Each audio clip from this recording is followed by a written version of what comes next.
नमस्कार दोस्तों, इस तासिका में हम देखेंगे कि अपने नवोदय विद्यालय का पहला मैथ का पहला चैप्टर, उसमें लिखा है संख्या और संख्या लेखन पद्धति। आपने सुना होगा कि मानो पहले जब अंकों के बारे में हमें कोई जानकारी नहीं थी, तब हम कैसी गिनती करते होंगे, कभी सोचा होगा? शायद हम पिछले उन दिनों में जाकर सोच सकते हैं। यदि आप किसी खेत में गए हो और उस खेत में एक पेड़ के 5 आम आप लेकर आए, तो जो आम रहते वो 5 आम आप लेकर आए,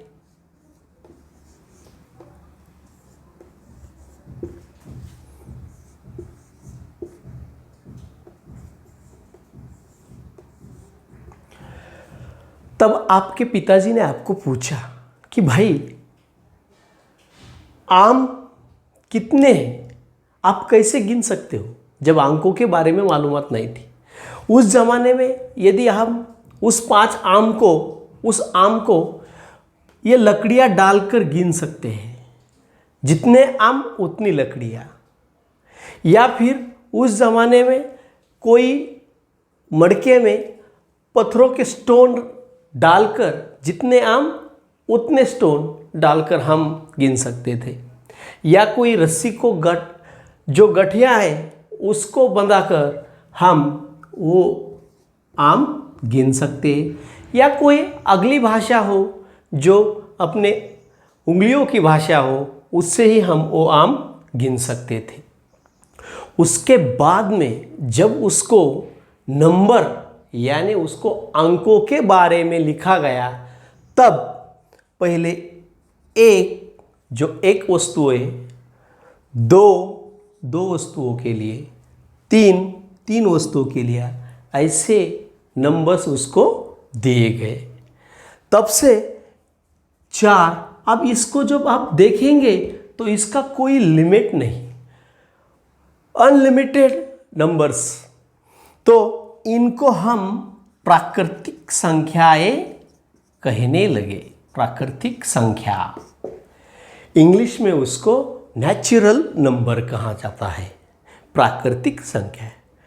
बाद में जब प्राकृतिक संख्याएं मालूम हुई, लेकिन जब कोई वस्तु आपके हाथ में नहीं हो, कोई ऑब्जेक्ट आपके हाथ में नहीं हो, उसे कौन सा नंबर देना ये पता नहीं था। इसके लिए उन्होंने 0 इस अंक को चुना गया।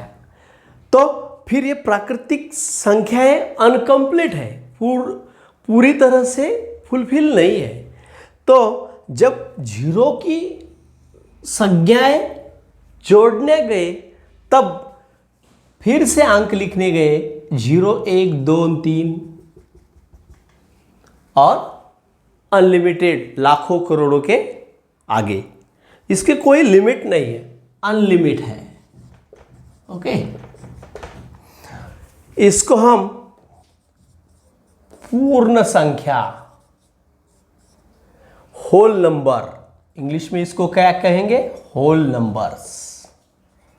तो बच्चों, होल नंबर्स की शुरुआत 0 से होती है और प्राकृतिक नंबर की शुरुआत 1 से होती है।